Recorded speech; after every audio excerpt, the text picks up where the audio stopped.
రాష్ట్ర బడ్జెట్పై కేటీఆర్ తనదైన శైలిలో స్పందించారు. ప్రజల ఆకాంక్షలను పట్టించుకొని ఆంక్షల పద్దు గ్యారంటీలను గంగలో కలిపేసిన కోతల ఎగవేతల బడ్జెట్ అని మండిపడ్డారు.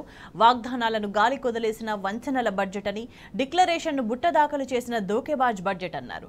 విధానం లేదు, విషయం లేదు, విజన్ లేదు, పేర్ల మార్పులతో ఏమార్చిన డొల్ల బడ్జెట్ అన్నారు. రైతులకు కత్తిరింపులు, అన్నదాతలకు సున్నం, ఆడబిడ్డలకు అన్యాయం, మహాలక్ష్ములకు మహామోసం, అవ్వాతాతలకు, దివ్యాంగులకు, నిరుపేదలకు, నిస్సహాయులకు మొండి చెయ్యి, పెన్షన్ల పెంపు మాటెత్తలేదన్నారు. దళితులకు దగా, గిరిజనులకు మోసం, అంబేద్కర్ అభయహస్తం ఊసలేదు, శూన్యహస్తమే మిగిలింది, బడుగు బలహీన వర్గాలకు భరోసా లేదు, వృత్తి కులాలపై కత్తిగట్టారు. మైనారిటీలకు ఇచ్చిన మాటలన్నీ నీటిమూటలైనాయన్నారు. నిరుద్యోగుల ఆశలపై నీళ్లు, 4000 భృతి జాడాపత్తా లేదన్నారు. విద్యార్థులపై కూడా వివక్షే, 5 లక్షల భరోసా కార్డు ముచ్చటలేదన్నారు.